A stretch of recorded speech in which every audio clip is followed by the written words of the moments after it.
certo aí? Vocês conseguem me ver? Vocês conseguem me ver? Sim, tá tudo certo. Então tá, vou começar a falar aqui. Obrigada.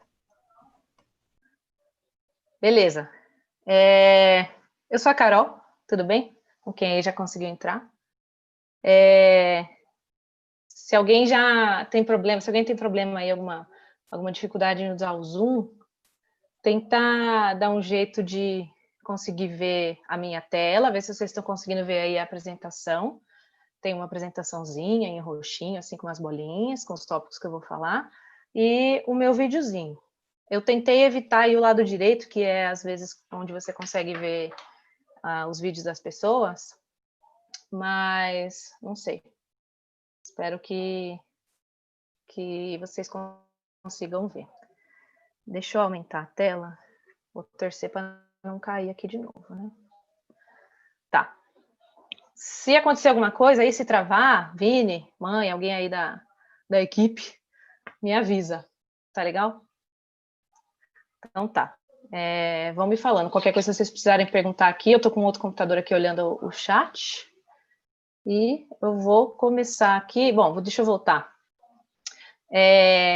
O nome dessa mini palestrinha que eu vou tentar fazer com vocês agora é LHC, o bóson de Higgs. Eu coloquei bósons, mas vou falar mais bóson de Higgs.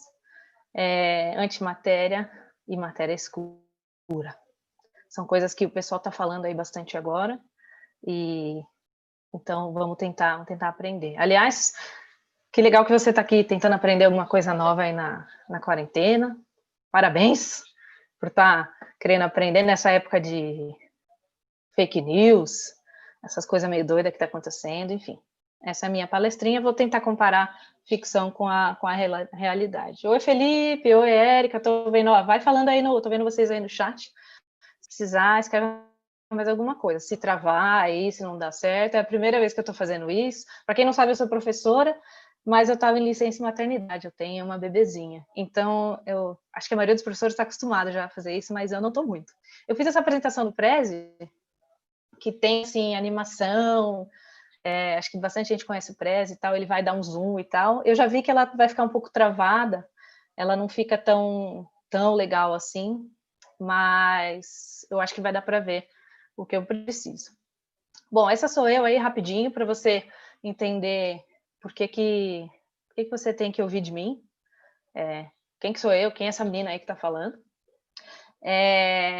Meu nome é Carol, eu sou formada em Física pela USP, eu entrei na Física no bacharelado, comecei a estudar pelo bacharelado, mas eu sempre quis dar aula, eu sempre soube que eu quis dar aula. Na verdade, eu entrei no bacharel para deixar o horizonte um pouco mais aberto aí, né, de coisas que eu podia fazer, mas eu percebi que eu já queria dar aula mesmo, então eu fui para a licenciatura, me formei na licença, depois eu fiz psicopedagogia, me especializei em psicopedagogia, já dou aula há bastante tempo, mais de 10 anos já, e o ano passado eu tive a honra, foi muito, muito, muito louco, tive essa sorte de participar de um programa para professores que tem lá no CERN. Eu vou falar bastante do CERN aqui, mas para quem não conhece, é a Disneylândia, Disney World dos físicos.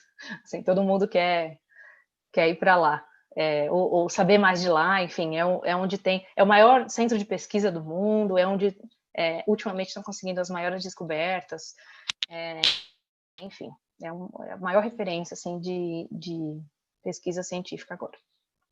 E só para falar um pouquinho que, caso você assim esteja pensando, não, mas eu já estou em outra faculdade, ou eu sou muito novo, ou eu sou velho, ou eu sou pai de família, eu não tenho mais como aprender esse tipo de coisa, eu só estou aqui por curiosidade, mas depois eu vou deixar para lá. Caso você queira continuar aprendendo, tipo, eu faço outras coisas, eu assisto bastante série, por isso que eu vou incluir as séries e filmes aqui nessa apresentação. Eu toco bateria, faz um tempo que eu não toco, mas enfim, toco bateria, tenho banda, eu canto em banda também, sou mãe, tenho 2 filhas, enfim, tantas coisas aí que a gente faz na vida, e se é uma coisa que te interessa, você consegue continuar pesquisando sobre isso, tá? Eu dei um tempinho aqui, então já falei um pouquinho sobre mim, já vai dar 5:08, pelo menos aqui, eu acho que tá legal para a gente começar, né? Vocês estão bem aí? Tá dando para me ouvir direitinho? Só para confirmar. Alguém fala aí no chat se tiver tudo funcionando. Vocês estão me ouvindo? Dá a impressão que eu estou falando sozinha. Para eu começar. Tudo certo. Maravilha. Fechou. Então, vamos lá. Ó, eu fiz esse treinamento, essas 2 semanas de curso, com esse povo todo aí do mundo inteiro. São professores de tudo que é lugar do mundo. Que legal, tem gente respondendo, da hora.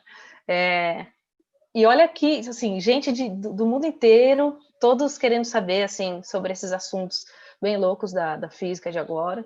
E eu falei com muita gente que está nessa pesquisa lá agora, então as informações que eu vou trazer para vocês são um apanhado geral que eu peguei aí do pessoal das apresentações que eles fizeram, o pessoal que trabalha lá mesmo, que faz as pesquisas lá no CERN, lá no LHC, e aí a comparação com a ficção fui eu que fiz, tá legal?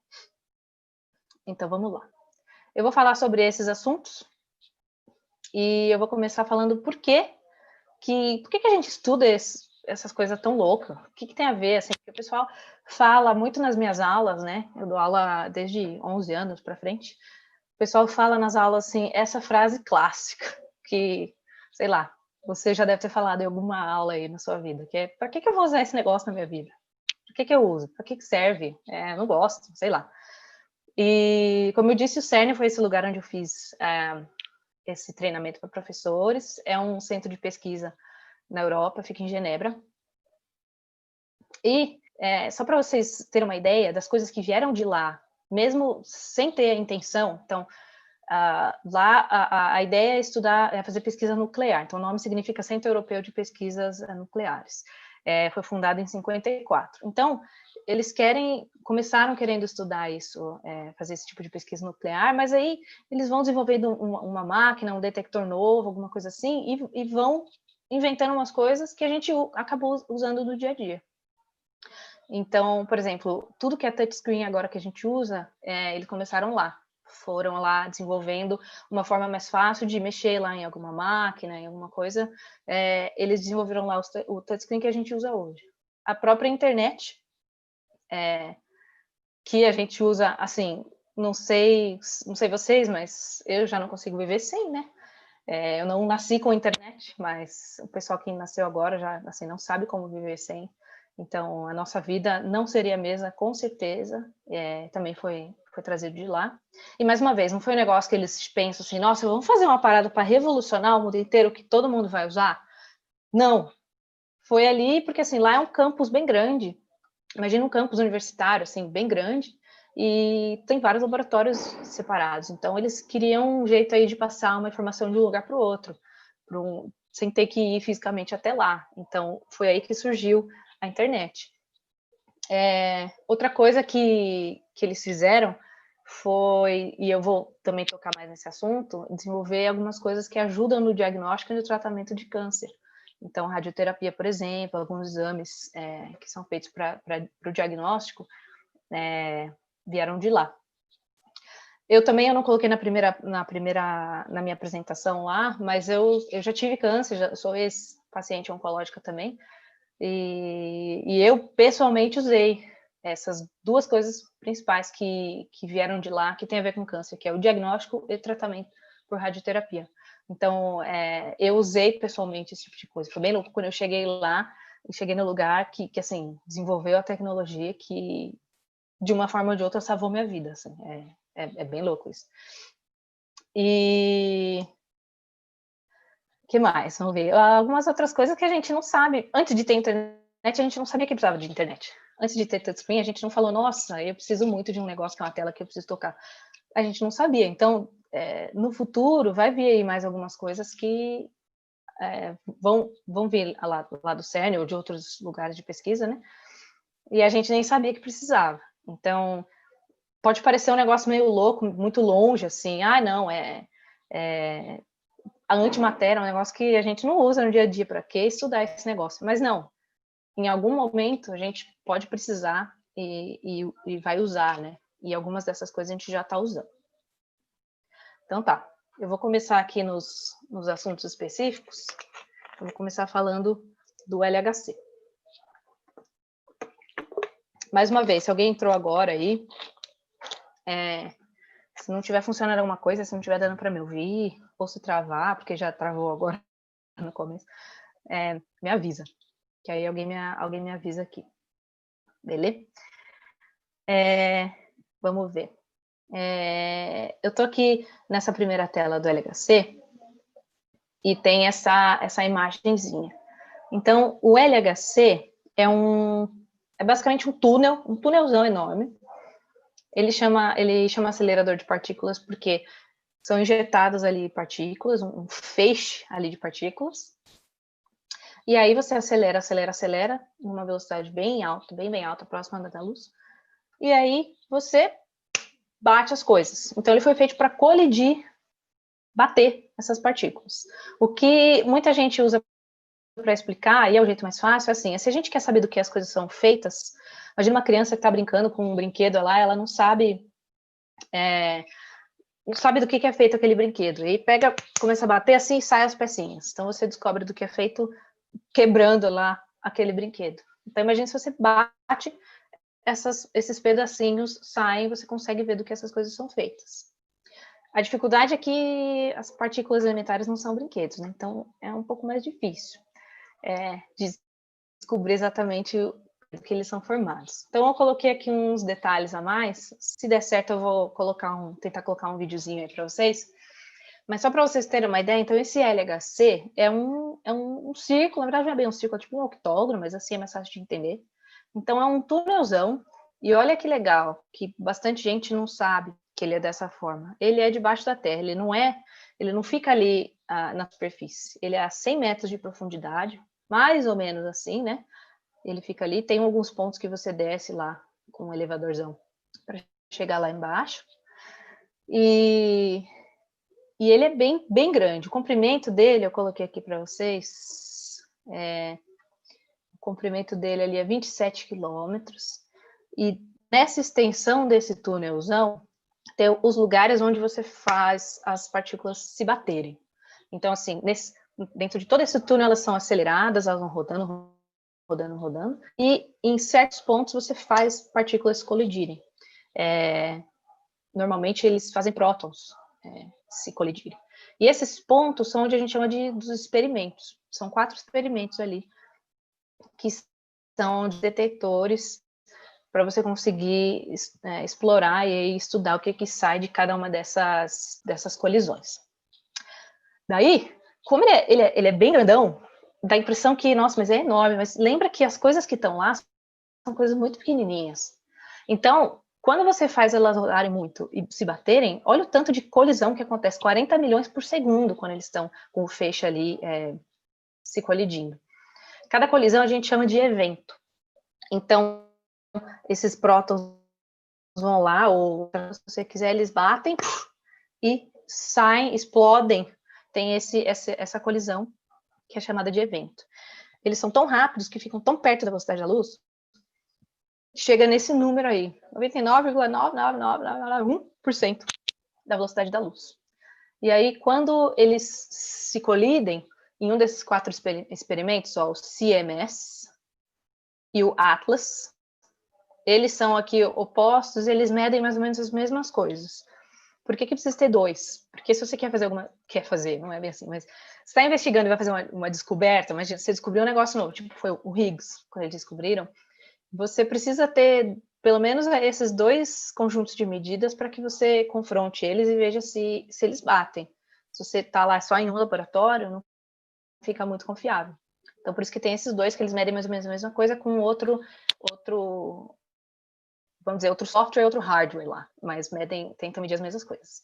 Tem também o ALICE e o LHCb, né? E o louco é que, assim, com partículas fundamentais, olha como que tá ali, essa parte em branco. É como se você colide 2 limões, isso foi uma frase que me falaram lá, quando eles estavam apresentando lá mesmo. Se você colide 2 limões, mas não sai ali o suco do limão, a pele do limão, semente, um para cada lado. Na verdade, sai uma melancia, um elefante, uma máquina de lavar. Tipo, que doideira é essa? É porque você colide um próton com próton, você vai pensar, vai sair pedacinhos dos prótons, né? Vai vir um pedacinho do próton.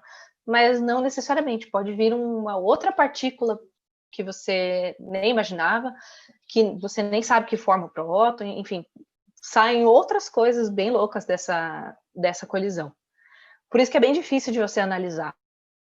Por isso que você tem que saber certinho as características de cada coisa ali, para você conseguir entender o que exatamente está acontecendo.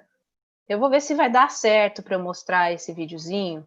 Eu sei que no meu teste ele deu uma travada, mas eu acho que vai dar para ver a figura geral. As partículas são aceleradas antes, tipo num pré-acelerador. Então, são até os aceleradores antigos que estavam lá antes do LHC. Então, tinha uns outros aceleradores uns anos atrás, e eles são usados agora como pré-acelerador. As partículas vão acelerando, e agora estão lá no LHC. Espero que esteja dando para ver. Eu sei que está meio travado, mas, enfim. E aí dentro é esse túnel onde as partículas são aceleradas.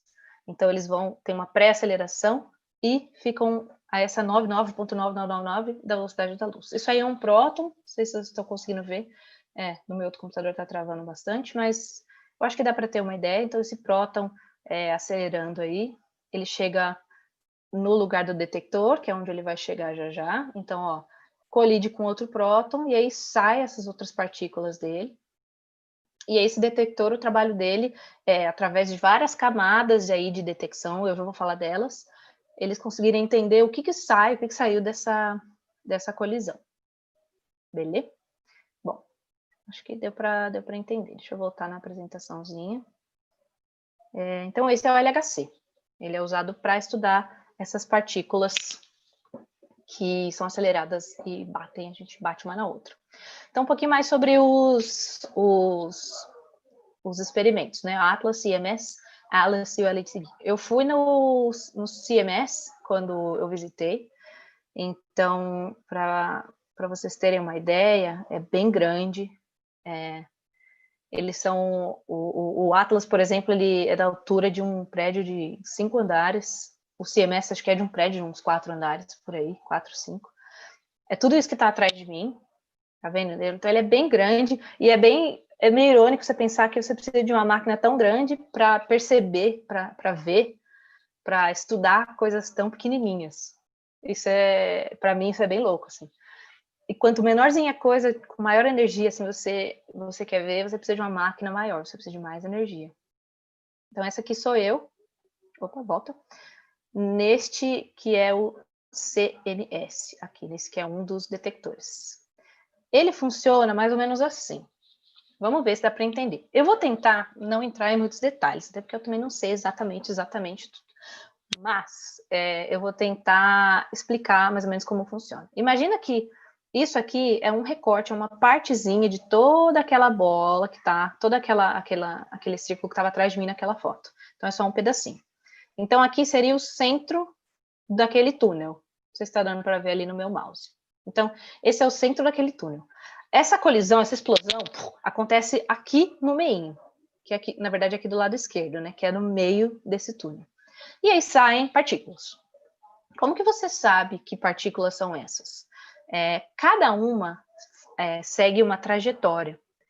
E essa trajetória pode ser, por exemplo, retinha, como essa e essa. Então, tem duas trajetórias aqui retinhas.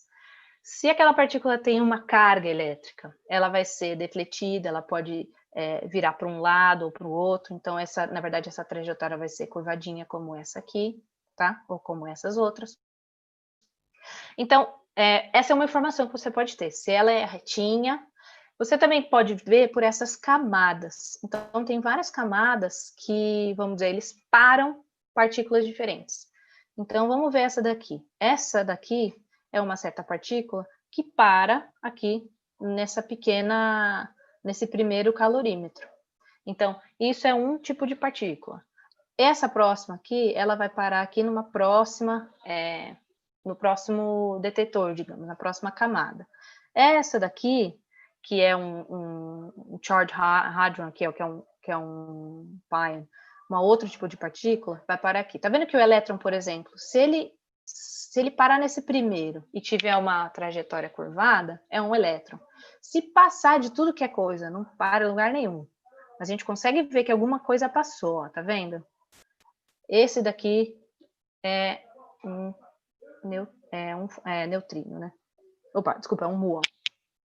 Então, é assim que funciona. Você vai vendo pelas características. Ah, estava muito rápido, estava devagar, tinha bastante energia, não tinha. Parou nessa parte do detetor. Foi retinho. Não, teve uma certa mudança da trajetória. Você vai pegando, juntando esses quebra-cabeças aí e fala, ah, então, se a partícula foi assim, assim, assim, então era um elétron.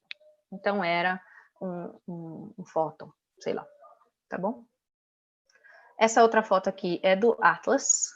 Uma foto linda, linda, linda, mas esse buraco aqui no meio, ele tá lá porque a parte do meio do detetor não tá lá. Então, só para vocês terem noção do tamanho, ó esse tiozinho aqui, ó, paradinho aqui, ó. Ó o tamanho desse treco, mano, é muito grande.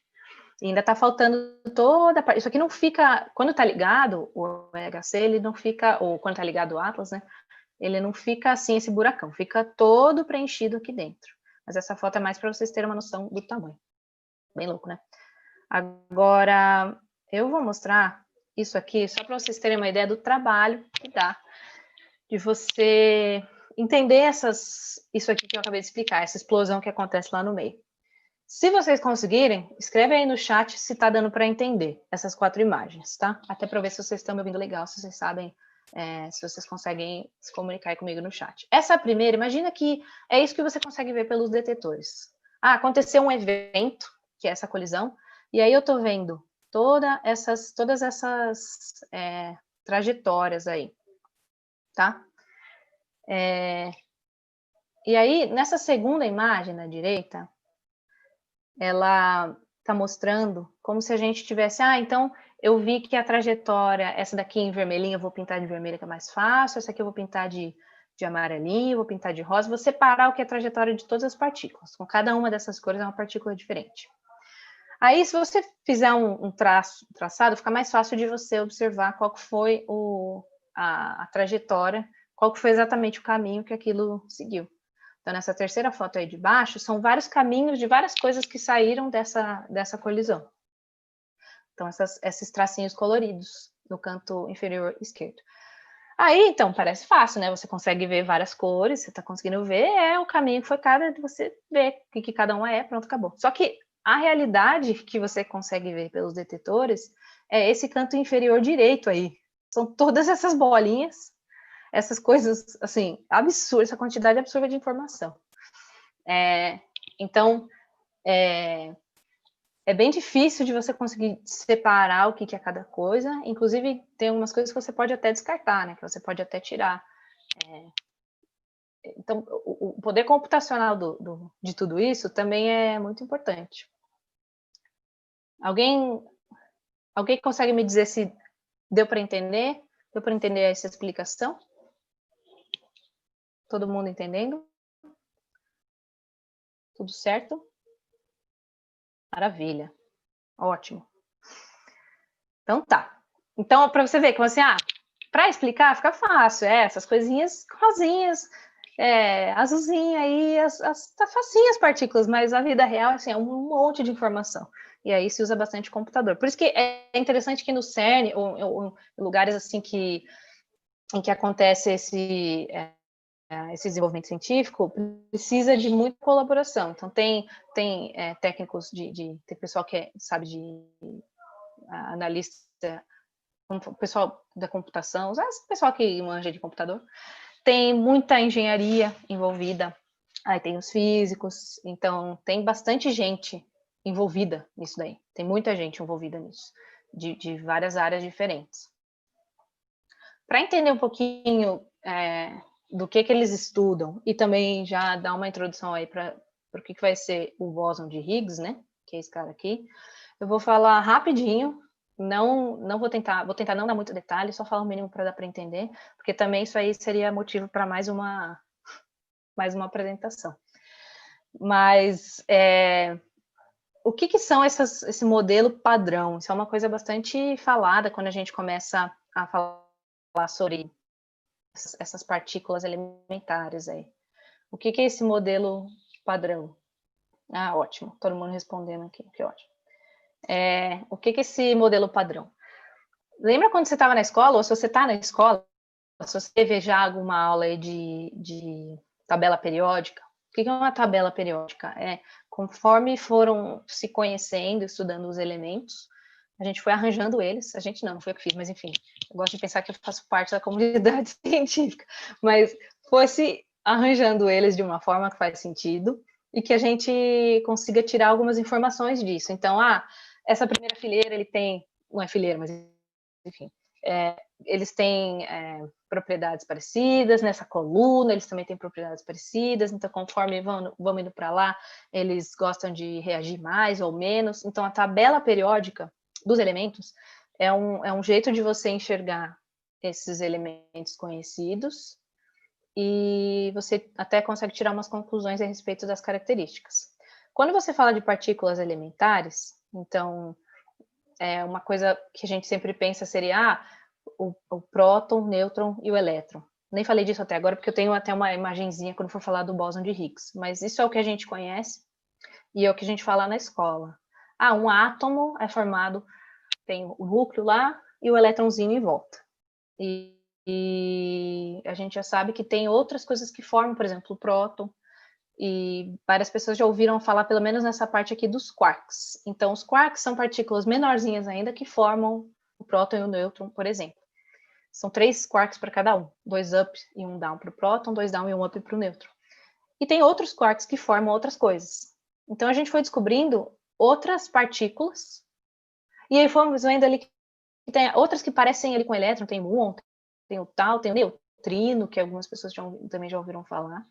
Então, tem essas partículas que têm a ver com matéria, que formam a matéria que a gente conhece, e tem essas partículas, que são essas partes aí do bóson, dos bósons, então vamos começar a falar dos bósons, que tem a ver mais com força.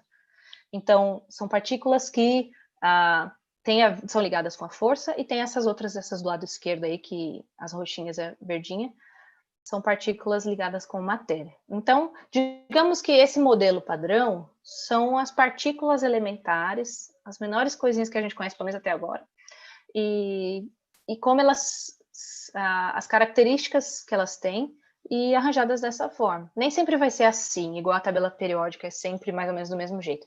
Às vezes a gente coloca eu já vi num círculo, assim, mas é simplesmente as partículas que a gente conhece até agora. Eu vou até falar um pouquinho mais delas. O fóton, bastante gente já ouviu falar também. Enfim, espero que esteja ficando claro aí, vamos ver. Eu vou falar um pouquinho mais delas. Mas essas partículas são as partículas que são estudadas bastante em um acelerador de partículas. Então, a gente colide as duas e vê quais dessas aí vão sair. E antes da descoberta do Higgs, ela obviamente não estava ali. Na verdade, ela já tinha sido prevista, mas ela não estava ali comprovada. E se pensava, bom, deve ter aí uma partícula aí, que depois foi chamada do Higgs, o bóson de Higgs, mas a gente já conhecia essas outras aí. Nada impede disso continuar a ser desenvolvido, de ser adicionado ou tirado algumas dessas partículas, tá? Eu vou voltar nisso depois que eu não falar do bóson de Higgs. Mais algumas curiosidades sobre o LHC. A gente pensa que um negócio tão rápido e tem tanta energia que deve estar quente, muito quente, mas na verdade, por causa dos supercondutores que eles precisam para fazer isso tudo funcionar, a temperatura média lá é 1,9, mais ou menos 2 Kelvin. Isso dá menos 270, mais ou menos 270 graus. Então, lá dentro daquele túnelzinho onde as partículas estão andando, é bem friozinho. É um pouco friozinho. Então, isso tudo tem a ver com a engenharia necessária para montar tudo isso. Então, essa aceleração, como que a gente faz ficar mais rápido, como que a gente faz fazer essa voltinha, né? Como que faz para fazer esse círculo, como ele não bate? Tudo é feito com campos eletromagnéticos. Então, com o campo, a gente usa uns eletroímãs, eles usam ímãs, né? Eletroímã é basicamente um ímã que você consegue ligar e desligar.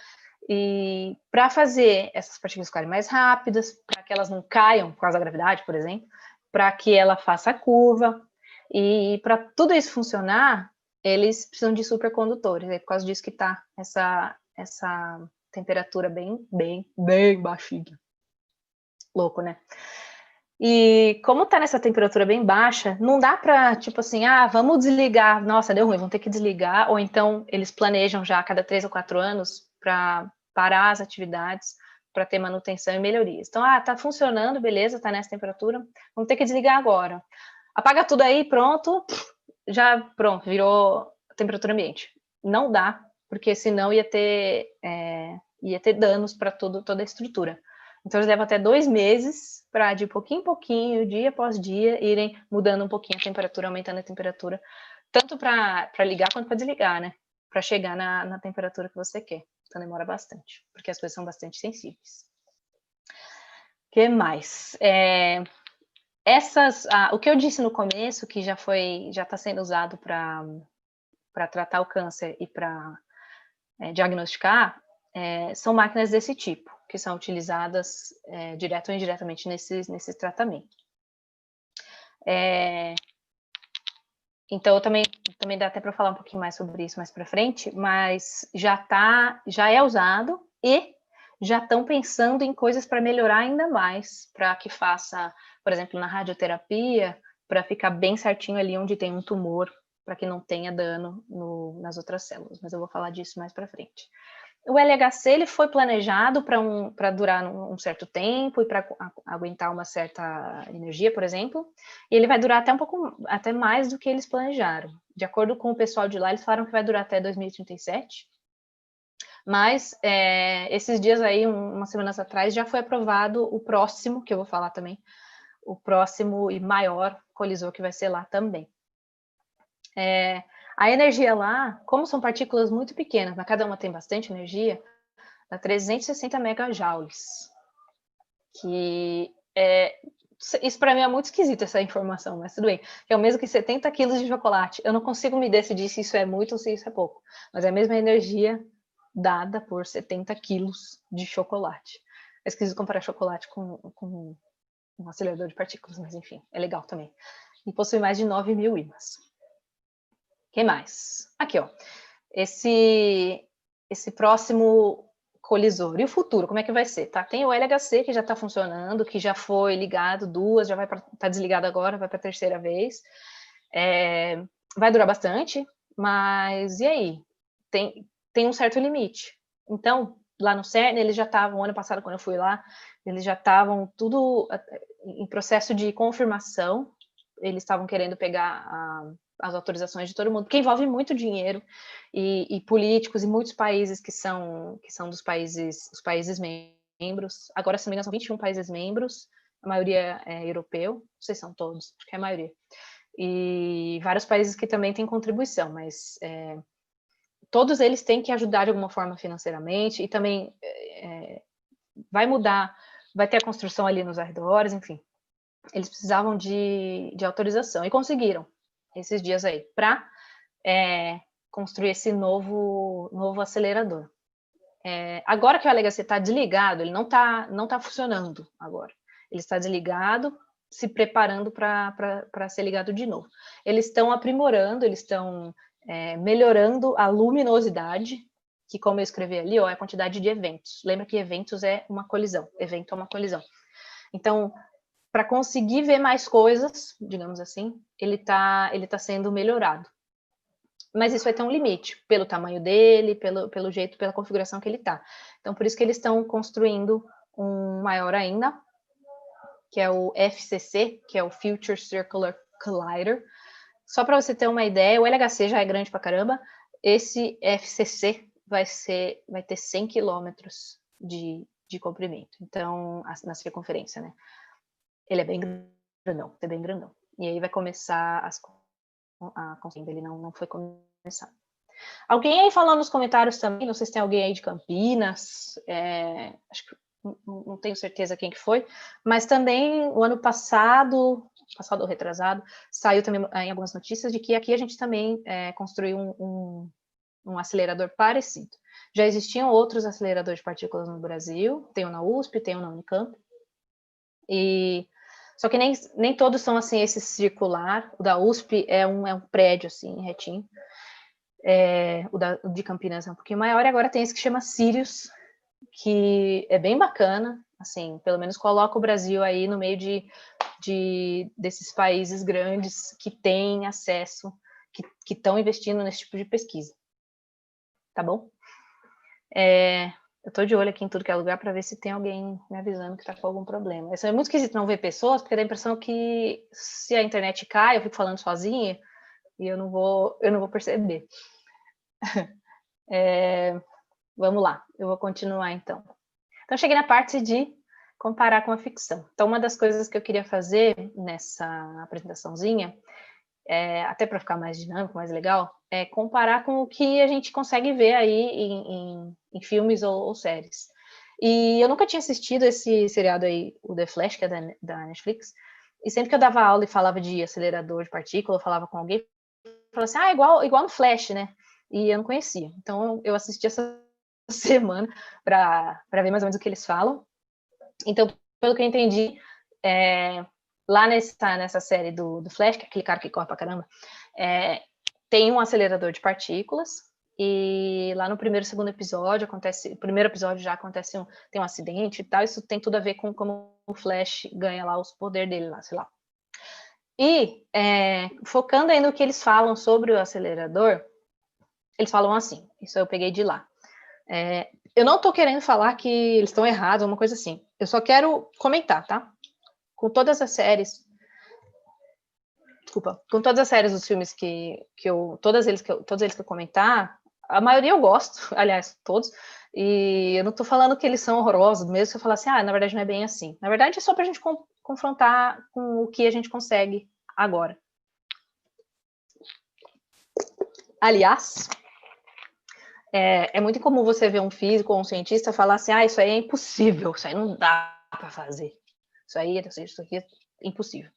A palavra impossível não existe pra gente. A gente fala que não dá para fazer ainda, ou não existe evidências ainda. A gente não consegue ainda. Pode ser que exista, não sei. Pode ser que a gente consiga usar isso mais para frente. Pode ser que as coisas aconteçam dessa forma.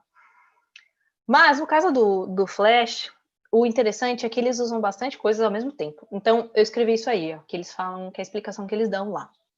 Eles falam assim, foram liberadas energias desconhecidas no nosso mundo, como antimatéria, energia escura, elementos X. Aí numa outra hora ele fala assim, os eletronvolts ficaram imensuráveis e o chão estourou, causando uma nuvem de tempestade no céu, que foi o que causou o Flash. Aí uma outra hora ele falou, a barreira tridimensional se rompeu. Eu acho muito interessante eles usarem um acelerador de partículas para tentar explicar alguma coisa. E, inclusive, pelos comentários dos meus alunos, dá para ver que eles lembraram desse seriado. Então, marcou os alunos, marca as pessoas de alguma forma. A única coisa que é um pouco esquisita é usar tudo isso ao mesmo tempo, tá vendo? É elemento X, é antimatéria, é energia escura, é o Pato Donald, sei lá. Então, isso é a única parte que talvez eles tenham pecado, que talvez eles pudessem ter focado em uma coisa só. Na minha opinião, seria mais legal. Então, falar só, foram liberadas quantidades de antimatéria. Legal. Mesmo que não seja exatamente o que acontece, pelo menos o que a gente tem agora, já é uma coisa, pelo menos um pouco mais fácil de acreditar. Mas eu acho sensacional que apresente esses nomes, esses conceitos para o público geral. Eu, pelo menos, gosto bastante. Então, é isso que a gente consegue ver de acelerador nessa seriado do The Flash. Eu usei ele aí como exemplo, mas ele também aparece em alguns outros lugares. Tudo bem? Se vocês tiverem alguma pergunta e já quiserem ir colocando... eu vi aqui no comentário, elemento X não é das minhas superpoderosas. Pois é, né? Então, elemento X é meio esquisito, porque quando fala X, eu penso em raio-X. Só que tem elemento X, tem negócio de desenho das minhas superpoderosas. Então, não sei, eu acho que foi uma coisa que eles foram falando, assim. Mas tem buraco negro, é antimatéria, é matéria escura, é elemento X, é não sei o quê. Essa é a impressão que eu tive. Colocaram vários nomes. Que, aliás, é o que alguns, sem falar mal, mas já falando, esses caras que falam aí de coach quântico, não sei o que, esses caras da não sei o que do quântico aí, que fala qualquer palavra que tenha a ver com alguma coisa da quântica ou da física, fala um monte de palavra seguida e aí para convencer as pessoas. Mas enfim, voltando. Isso foi o que eu tinha para falar do LHC. Eu acho que dá para entender um pouquinho melhor, né? Dá para sacar mais ou menos o que eles fazem lá no CERN, no LHC. E aí uma das coisas que eles acabaram descobrindo usando o LHC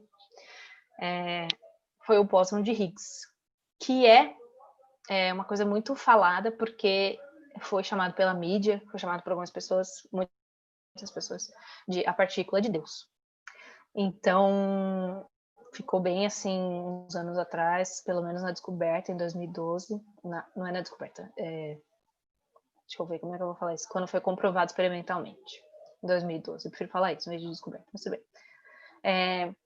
As pessoas falaram bastante desde então e é uma coisa assim bem famosa. E como uma das minhas inspirações para fazer essa aulinha foi o seriado Dark, também isso fala lá, né? Então bastante gente, se bastante gente está aqui por causa do Dark, acho que era esse o que as pessoas queriam, falar de bóson de Higgs. Então eu coloquei isso aqui, ó, que é essa imagenzinha que provavelmente você já viu por aí ou já estudou. Que é, se você for pensando em coisinhas menores, você tem o átomo, tem o núcleo do átomo, o elétron ali na eletrosfera. Tem o próton formado por 3 quarks, já falei isso, mas vamos lá de novo, caso alguém não esteja aqui. São 3 quarks, 2 up e 1 down. Ou o nêutron, 2 down e 1 up. Mas são 3 quarks diferentes. Quer dizer, 2 iguais, não diferentes. Ô, Carol, Então, interrompendo um oi, segundinho. Tem fala. uma pergunta no chat ali, que na verdade fui eu mesmo que fiz, que você acha que não chegou a ver. Ótimo, valeu. Que quando você Valeu, falou produção. que eles vão aumentar o tamanho do acelerador de partículas. Uhum. Eu queria saber se isso implica que vai chegar mais próximo da velocidade da luz ou se eles vão fazer isso para aumentar o que você chamou de luminosidade, ou você sabe qual é a implicação deles aumentarem o acelerador? Ótimo. Valeu pela pergunta. Ótimo. Que isso seja aí sirva de lição para as pessoas que podem ir já fazendo perguntas. Se eu não conseguir responder agora ou se eu não ver, eu posso responder mais para frente. Mas eles estão. Deixa eu voltar até aqui, ó, né? Voltando aqui. Então eles vão aumentar o principal é aumentar essa luminosidade, que é para aumentar essa quantidade de eventos. É o seguinte, de acordo com o seu instrumento, você consegue enxergar uma certa quantidade de coisas.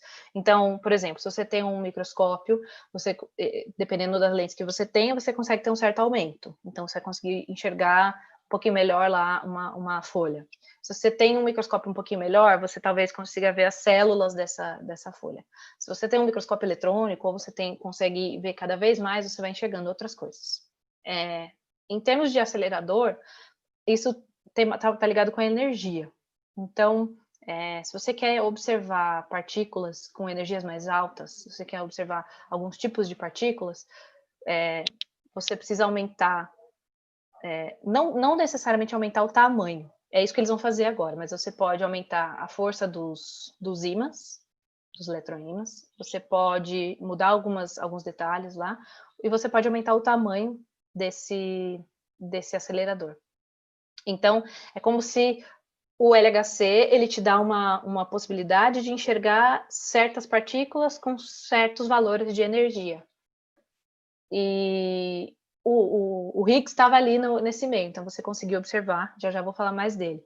Mas se você quer passar de um certo limite, você tem que aumentar esse poder, digamos, de alguma forma. Aumentar ainda mais os eletroímãs, aumentar os campos, é um pouco difícil, porque aí tem a ver com esse superfluxo, tem a ver com a temperatura, tem a ver com o tamanho disponível dentro do túnel, tem a ver com um monte de coisa. Então, provavelmente isso são algumas das coisas que eles estão usando agora, aprimorando o LHC, mas isso vai ser bastante usado também, modificado quando for para o UFCC, né, o UFCC. Espero que eu tenha respondido. Também não sei assim muitos detalhes, mas eu acho que deu para entender. Então, sobre o Higgs, aqui eu coloquei outra imagem de novo do modelo padrão. Então, são as partículas aí que a gente conhece. Só que aqui, não sei se você reparou, não tem o Higgs aqui ainda. Então, os férmions aqui, que é essa categoria de partículas, tem a ver com partículas de matéria, e esses são os bósons. Já tinham outros bósons, não é só o Higgs. Só que o jeito que esse modelo, digamos, foi criado, ele funcionava só com partículas sem massa. Só que as coisas têm que ter massa. Então, esse modelo não explicava por que as coisas têm massa. Como se fosse isso. Ele ainda não explicava. Estava faltando algum detalhe ali que explicava por que tem massa. Se as partículas não têm massa, elas iam ficar andando loucamente por aí na velocidade da luz, ia ficar andando muito rápido. Porque a massa é o que resiste, é o que segura os objetos para não transformar a energia em movimento. Na verdade, é isso mais ou menos como o que a gente acha que define como é massa. Então, se tudo ficasse viajando muito rápido, não ia nem dar para formar um átomo. Não ia dar para formar células, não ia dar para formar os seres vivos, não ia dar para formar as estrelas, não ia dar para formar nada, não ia ter nada. Então, as coisas logo têm massa. E eles queriam achar alguma coisa que explicasse isso. Em 64, eu já vou passar aqui para o próximo, aqui, ó. Então, em 64, existiam até outros grupos estudando isso. Mas esse grupo aí do Peter Higgs foi um que fez essa previsão. Eles fizeram essa teoria aí de falando que então deve ter alguma outra coisa que concede massa às coisas, mais ou menos assim. Por isso que acho que chamaram de partícula de Deus, porque sem isso não existiria nada. É mais ou menos por isso que chamaram de Deus. Mas não é isso assim, então com isso estamos provando que existe um Deus. Não, não é isso. Existe Deus ou não? Não sei, cada um sabe, cada um acredita no que acredita, mas isso não foi uma prova de que existe Deus. Essa confusão, por causa do nome, é bastante comum. Então, em 2012, depois de muitos experimentos aí, usando o LHC, eles conseguiram confirmar experimentalmente. E eu não vou falar os detalhes, porque também eu já estou até... já passou alguns minutos aí. Senão vai ficar muito grande. Eu também não... A ideia não é detalhes. A ideia é passar a informação geral, assim, para que todo mundo entenda. Como funciona? Imagina como funcionou essa descoberta, essa prova experimental. Imagina que você faz um experimento lá e você tem um resultado esperado dos valores que você vai fazer umas medidas. Então, bem simplesmente, como é que aconteceu? Existe dá uma olhada nesse gráfico, esse traço, essa linha, essa curva descendente é o que era esperado. E dá uma olhada, tem um calombinho aqui. Esse calombinho significa que existia alguma coisa lá que não faz parte dessa previsão que eles estavam, ou não faz parte desses dados exatos que eles plotaram aí, digamos assim. Então tem alguma coisa ali diferente. Esse calombinho foi prova do Higgs. Então, você compara a quantidade de eventos com a quantidade de energia daquele evento, vê quantas vezes cada um aconteceu, plota esse gráfico, existe um resultado esperado, e aí apareceu uma outra coisa ali, que é esse calombinho. Então, esse gráfico, esse calombinho, é muito famoso lá no CERN, ou entre os físicos. Bem resumidamente é isso. Então, foi assim que foi comprovado, e aí saiu em vários jornais, né, nessa época, saiu aí na mídia, falando dessa descoberta, que foi realmente muito, muito importante. E o legal é que foi previsto, foi visto na teoria muito tempo antes. Então, é muito legal quando você confirma depois um negócio assim, que na época nem existia o material, nem existia o equipamento para provar. E aí depois foi comprovado. Aqui só uma curiosidade, tem eles no dia do anúncio, que foi nesse auditório aí lá do CERN, e aqui sou eu mesma, que vos fala, sentada na mesma cadeira que o próprio Peter Higgs estava nesse dia da descoberta. Vocês tinham que ver todos os professores lá no curso comigo, todos fazendo fila para tirar foto nessa cadeira, foi sensacional. Legal, eu vou tentar dar uma olhadinha nas perguntas. Eu vou mostrar isso rapidinho do Higgs, e aí depois eu vejo se tem algumas perguntinhas, tá? Além do bóson de Higgs, que ficou mais famoso, na verdade, é uma coisa bastante importante, que é o campo de Higgs. Vou tentar passar rapidamente sobre isso. O campo de Higgs, na verdade, é o que concede massa as partículas. E como que ele funciona? Espero que vocês consigam ver aí nesse tamanho das imagens. Não sei se vocês estão no celular ou no computador, mas imagina que a gente está numa festa. Tem bastante gente ali nessa festa, tá? E aí no meio dessa festa aparece uma celebridade, que é que eu estou mostrando aqui pelo Einstein. Então o Einstein chegou e essa galerona aqui, todos querem falar com o Einstein. Aí, vai fazer uma aglomeração em volta do cara aqui. Tá vendo? Ó, pessoal em volta dele.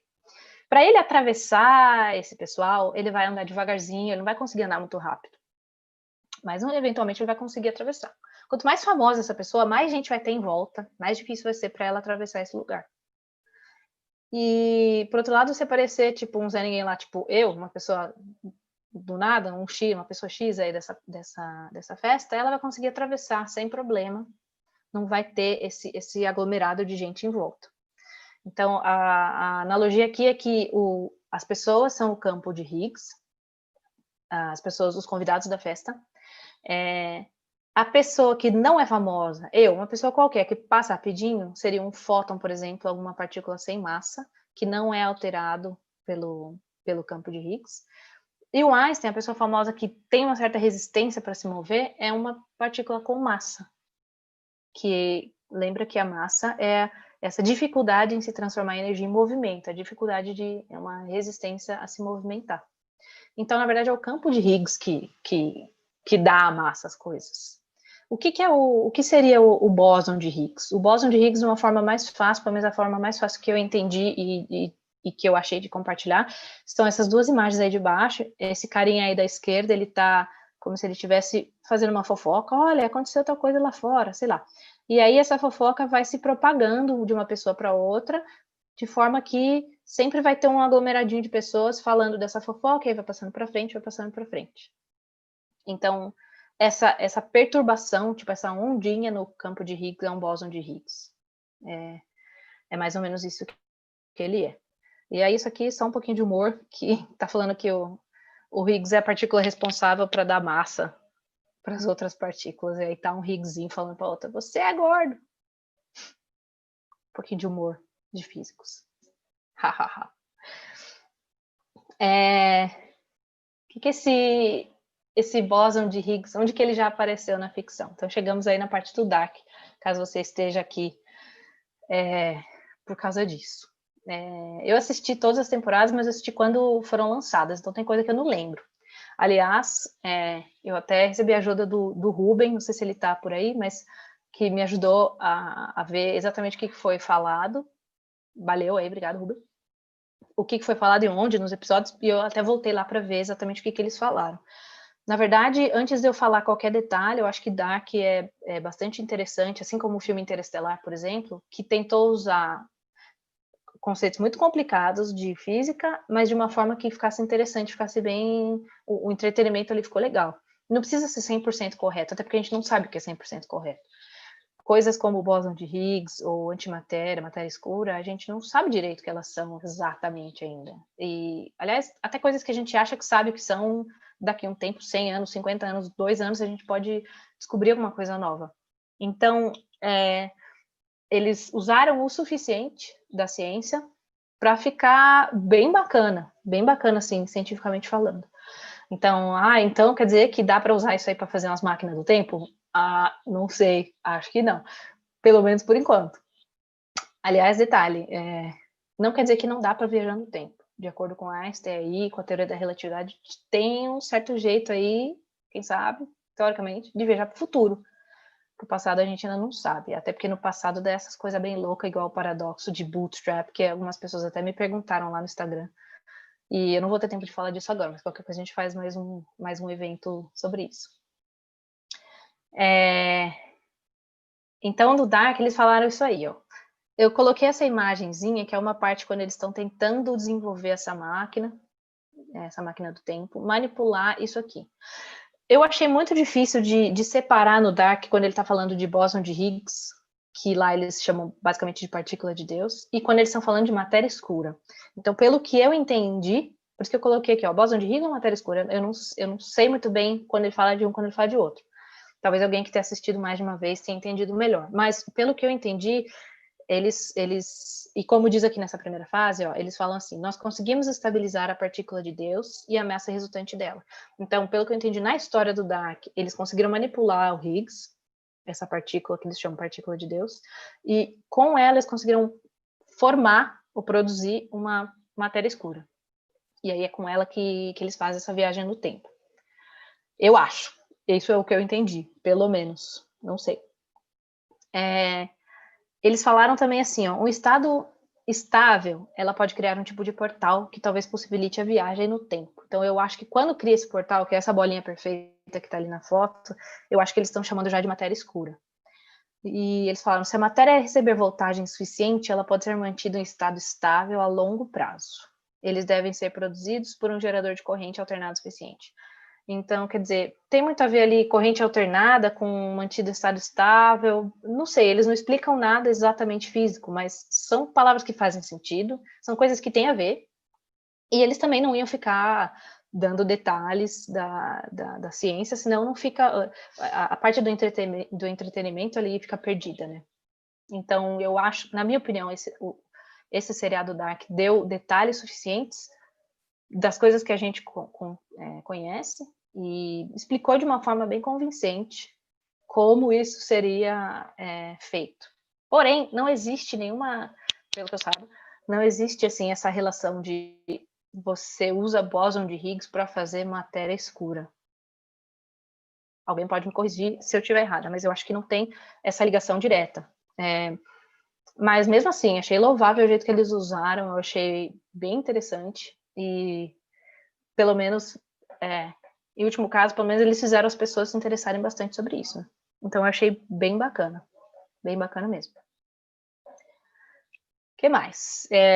Eu vou falar mais um pouquinho de antimatéria e matéria escura, e aí eu dou uma olhada nas perguntas, pode ser? E aí no final, quando quem tiver aí ainda, quer fazer pergunta, pode falar, desmutar o microfone, fazer pergunta, ou escrever aqui no chat, ou até pelo YouTube, não sei.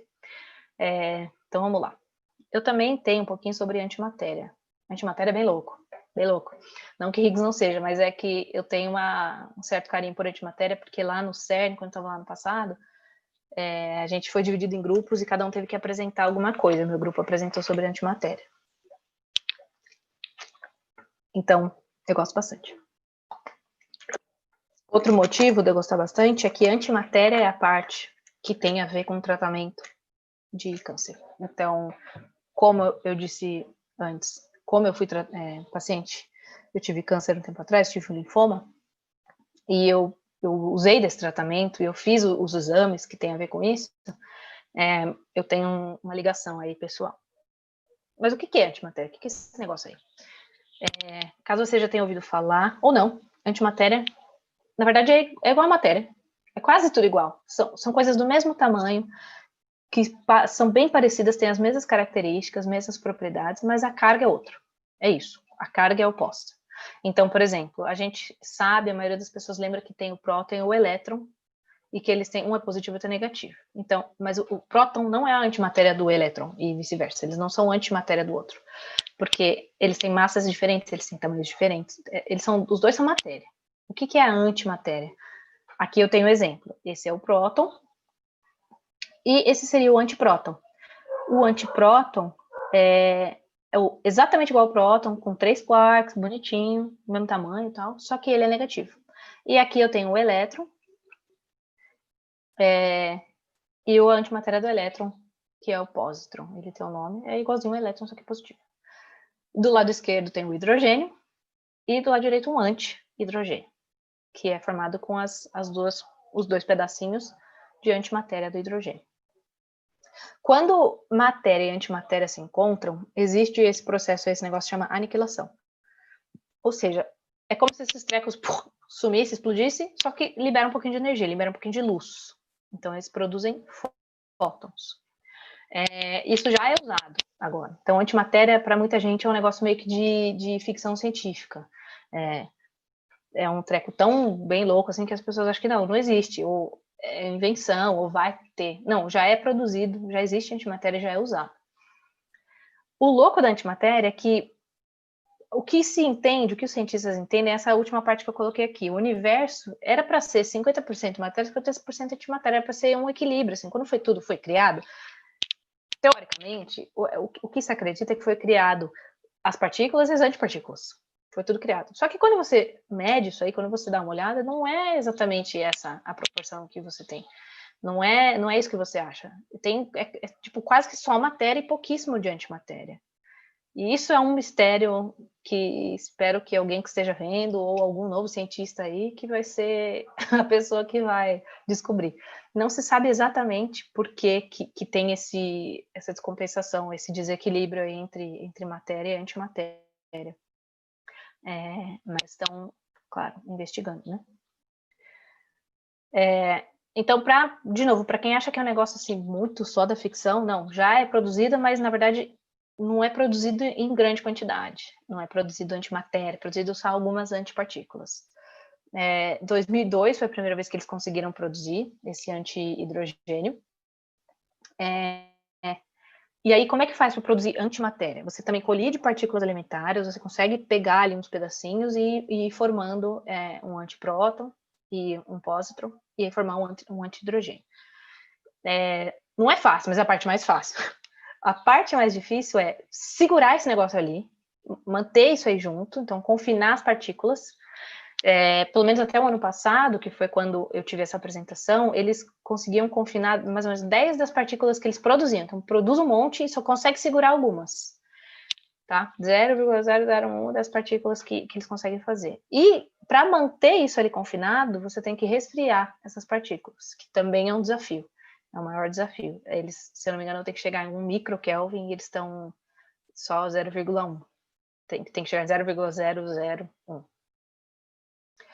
Mas estão evoluindo também nessa parte. Então, tem várias dificuldades. Já é produzido, mas tem várias dificuldades para produzir esse anti-hidrogênio, que é uma partícula um pouquinho maior.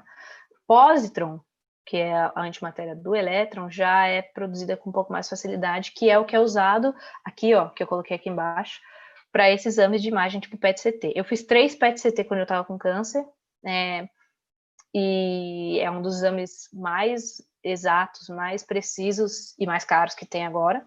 E usa essa sigla PET, não é cachorrinho gato, é Positron Emission Tomography, que ICT é de tomografia também. Então, é com positron, ele já usa com positron. Basicamente, ele usa essa aniquilação que eu falei antes, pegam duas partículas, essa aniquilação de pares, que a gente chama, e ele consegue ver de onde que essas partículas vieram. E aí consegue fazer essa imagem do corpo, mais ou menos isso. E para tratamento de câncer, eles usam, a gente usa uma... Opa, levantou a mão aqui. Eu já vou dar uma paradinha para perguntas. Para tratamento de câncer, o que eles estão tentando chegar agora é o seguinte, por exemplo, radioterapia. Eu fiz quimioterapia e fiz radioterapia. Na radioterapia, você joga ali uma radiação, ali no lugar do tumor, onde você quer. Só que a sua ideia é matar ou tirar aquelas células, só as células do tumor. Só que não tem como você evitar completamente as células sadias, as células que estão lá, que estão tudo bem.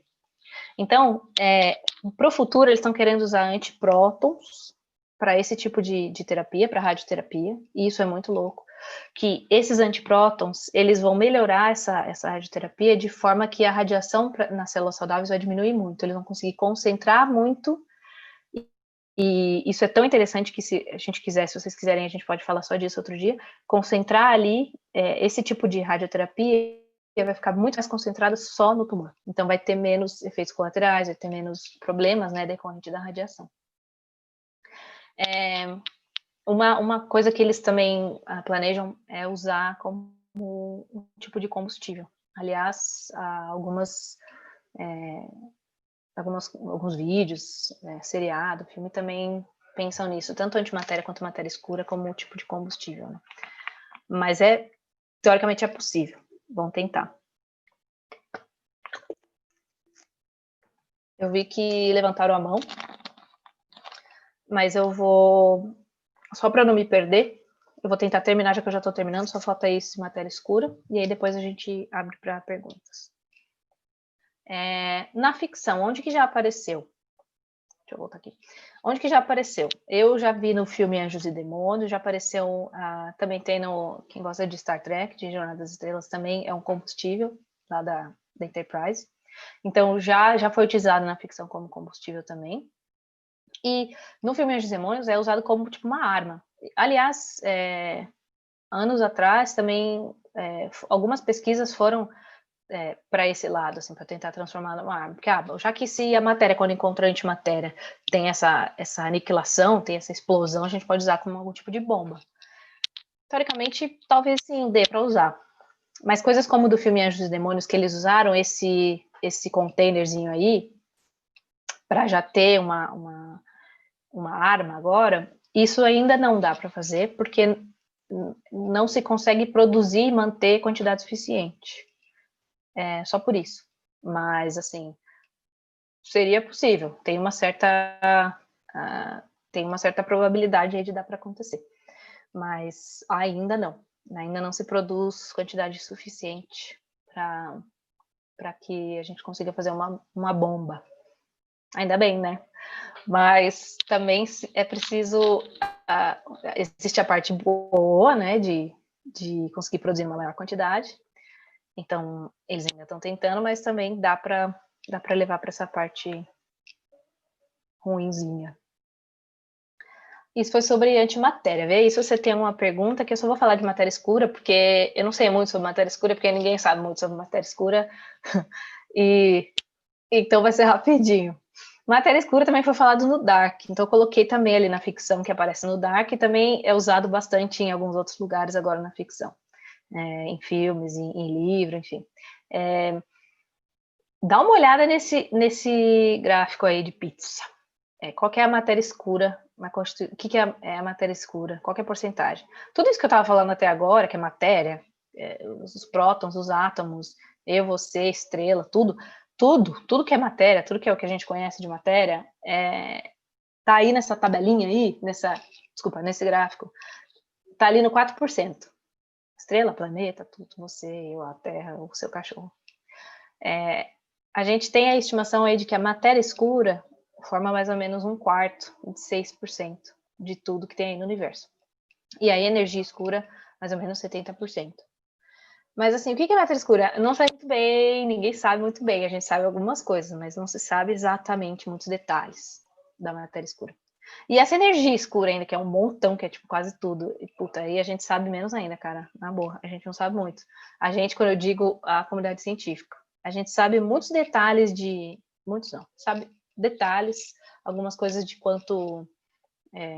como isso funciona, algumas características, mas não muito o que é. Por que a gente não vê? Sei lá, também não sei. Mas vamos ver. Por que então, se a gente não sabe muito sobre isso, e por que chama escura, da onde veio essa ideia? Da onde veio isso? Essa mulher aí, eu quis botar essa foto bem grandona, ela chama Vera Rubin. Ela é uma astrônoma americana. Eu não falei muito de nenhum, talvez o Peter Higgs, mas de nenhum cientista especificamente. E eu queria agora enaltecer mulheres nas ciências, mulheres importantes que talvez você nunca tenha ouvido falar. Então, vou aproveitar que essa daí é uma mulher, para falar dela. E veio a partir dela uma das confirmações da matéria escura. Não foi ela que surgiu, se não me engano, com a ideia inicial, não foi ela que falou pela primeira vez, mas foi dela que veio uma das confirmações. Então, essa Vera aí foi muito importante. Ela, acho que faleceu uns anos atrás. Então, ela é muito legal da gente ver alguma mulher, e assim, eu nunca tinha ouvido falar até alguns anos atrás, então talvez muita gente nunca ouviu falar nela, e ela é super importante. Ela estava lá calculando, estudando ali as velocidades da galáxia Andrômeda, que é uma galáxia próxima da gente. Quando você compara as velocidades, existem vários jeitos de você usar essa velocidade para calcular, por exemplo, a massa da galáxia, massa desse centro da galáxia. Se você comparar a velocidade que ela mediu, porque, eu não sei se vocês vão conseguir me ver aqui, mas que ela mediu porque as estrelas estão indo em volta do centro da galáxia. Então, você mede essa velocidade, que é da forma orbital. E se você mede de acordo com a luminosidade que a galáxia está emitindo, que essa luminosidade vem de uma certa massa de estrelas que está lá dentro. Quando você compara essas massas, porque usando a velocidade dessas estrelas que estão em volta, você consegue calcular a massa também do centro. Quando você compara essas massas, elas não dão a mesma coisa. Não dava igual. Então, usando duas formas de calcular a massa dessa galáxia, dava valores muito diferentes. Então, parecia que tinha alguma massa, alguma coisa lá dentro, que estava acelerando essas estrelas, mas que a gente não consegue ver. Então, existia algum tipo de matéria que está fazendo as estrelas ficarem mais rápidas, inclusive quanto mais longe, mais rápida ainda ficava, mais longe do centro. E a gente não consegue ver. Por isso que deram o nome de matéria escura. Então, foi através dessa cientista, a Vera Rubin, que veio, então, através dessas medidas das velocidades das galáxias, que veio uma das confirmações do que é matéria escura. E aí existiam outras formas de... Por que sabem que é 26%? De onde veio? Isso aí são detalhes, mas existem outros indícios de que isso aí tá aí e de que existe essa matéria escura. Então a gente sabe mais alguns outros detalhes, mas não tudo. Aliás, a gente não sabe tudo de nada, né? A gente sabe que a gente sabe. Então a gente sabe muito pouco, e muito menos ainda de energia escura. De energia escura existe aí, mas a gente sabe bem pouco. O que a gente sabe é que a matéria em relação a matéria escura em relação à matéria normal é tipo 4, 5 vezes mais. É bem maior. Então, se você pegar alguma imagem de uma galáxia, é como se fosse o centrinho da galáxia pequenininho, a matéria que a gente conhece, e como se tivesse um monte de matéria escura em volta, assim. É bem louco pensar nisso, que tem muita coisa em volta, muito mais coisa do que a gente consegue ver. Bem doido. Existe alguns cientistas, então, como isso é um negócio relativamente novo, e relativamente com poucas evidências, existem evidências, mas assim, não é nem todo mundo pensa do mesmo jeito. Então, existem alguns cientistas que acham que, não, talvez não seja exatamente isso, talvez tenha alguma outra explicação. É uma ideia, a matéria energia escura é bastante difundida, é bastante aceita pela comunidade científica, mas não dá para falar que é que todo mundo concorda. Até com outras coisas, essas teorias mais novas de física moderna, essas coisas de supersimetria, teoria das cordas, sei lá, matéria escura, energia escura, são coisas mais novas, então não existe um consenso ainda entre os cientistas, é isso que eu quis dizer. E é bom, porque as pessoas continuam debatendo, continuam descobrindo mais, continuam fazendo experimentos, continuam tentando provar cada um a sua teoria, cada um que eles acham que é verdade, né? Uma coisa legal é que o experimento ALICE, que é um dos experimentos lá que eu mostrei lá no LHC no começo, o estudo dos cientistas que vão lá colaborando com a ALICE de antimatéria vai ajudar em matéria escura. Vai ajudar na descoberta e na procura para uma matéria escura. Isso foi uma notícia de maio desse ano. Então, significa... eu esqueci de colocar de antimatérias. Um estudo recente feito sobre antimatéria aí pelo ALICE é como se fosse... ajuda, ele prepara o terreno para que se procure matéria escura, para que se procure outras coisas aí, outros detalhes da matéria escura, para que se procure mais comprovações da matéria escura. E aí, onde que aparece na ficção? Como eu disse no Dark, de novo, eles falam bastante matéria escura, mas o que eu entendi é que eles usam bóson de Higgs para criar matéria escura na história desse seriado. E a matéria escura é usada para viajar no tempo. Então, eles usam tanto o bóson de Higgs como um líquidozinho para você colocar numa maquinazinha, ou uma bolona de matéria escura que você entra lá e faz essa viagem no tempo. Não é explicado muito exatamente como que usam um para fazer o outro, mas é bastante interessante o jeito que eles usaram lá. Tem alguns jogos de videogame, eu não jogo mais videogame, não tenho tempo, não tenho nem mais o console para jogar, mas eu pesquisei por aí e parece que tem bastante jogos que falam sobre matéria escura. Muitos deles usam como tipo um poder, ou um ataque, ou um atalho para alguma coisa, ou um portal de alguma coisa. E no seriado Futurama também eles usam como combustível. Eu não sei porque eu não assisti, mas eu achei isso aí. E também eu achei vários exemplos em livros que falam de matéria escura. Tem até um livro que chama Matéria Escura, mas eu não li. Mas então tem bastante coisa. Aliás, eu achei mais coisa sobre matéria escura na ficção do que antimatéria. E o interessante é que a gente sabe mais sobre antimatéria do que matéria escura, pelo menos por enquanto. Então, provavelmente é por isso que tem mais citações na literatura, na ficção aí popular, né?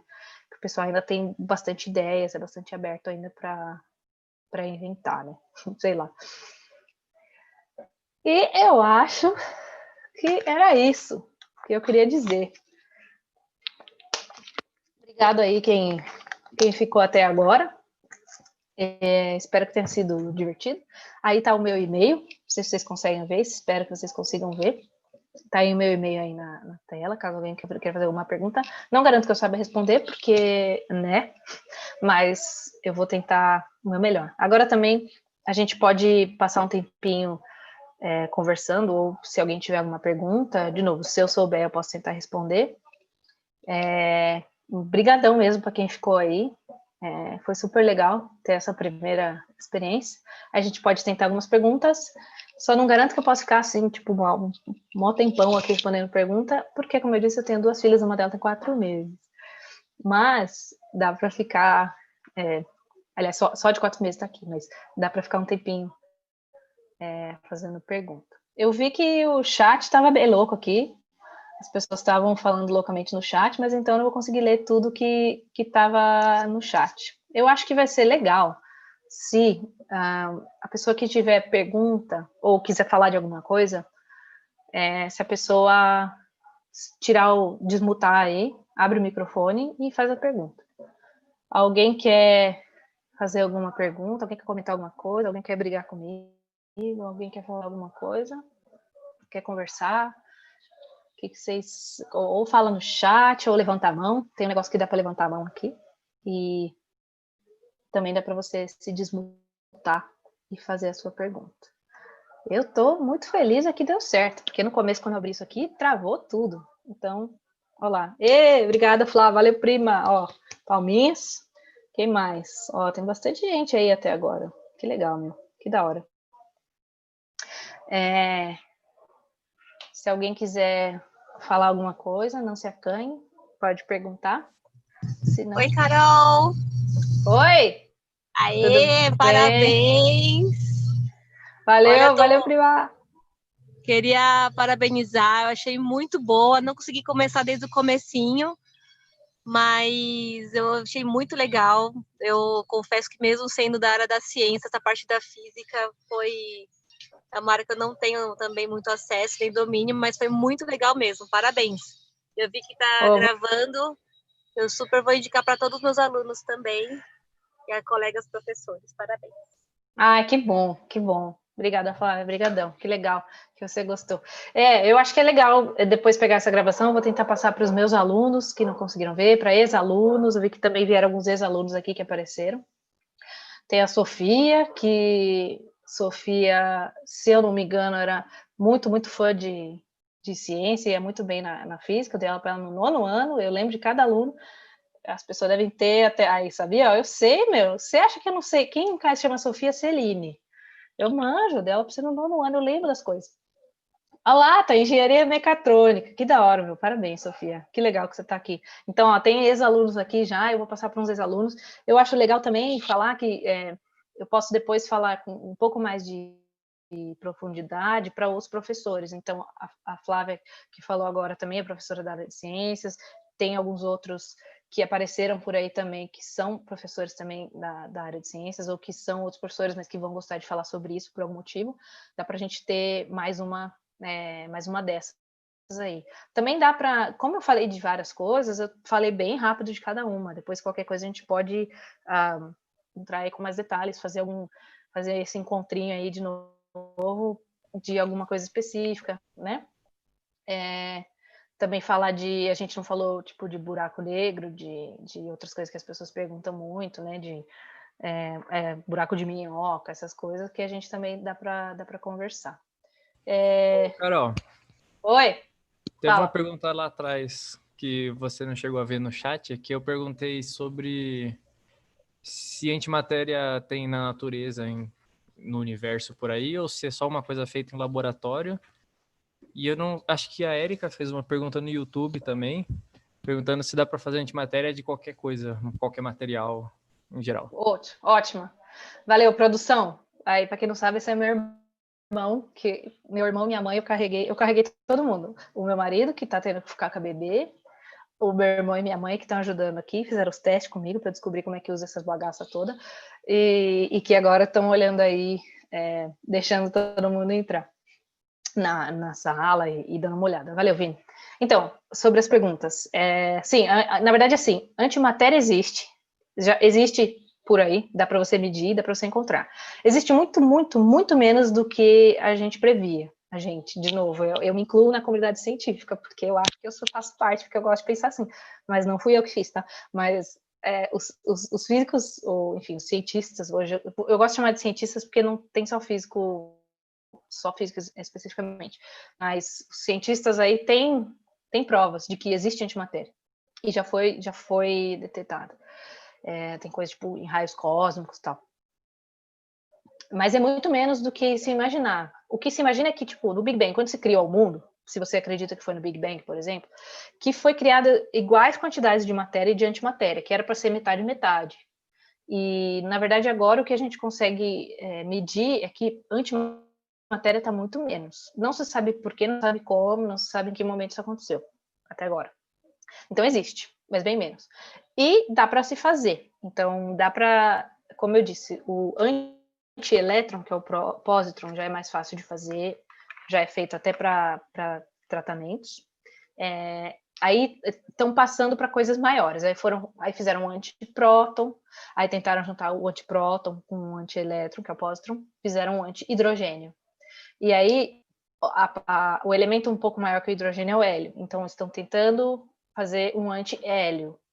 E aí vai mudar para um pouquinho maior, entendeu? Então vai tentando. As dificuldades eram aquelas que eu falei, que era você não só produzir, mas confinar, prender aquelas partículas e congelar, digamos assim, deixar resfriada. Mas, teoricamente, se você for conseguindo fazer anti-elementos, todos os elementos, aí você conseguiria produzir uma antimatéria de qualquer coisa, uma anti-Caroline, uma anti-São Paulo, sei lá. Para isso, você precisa dos elementos.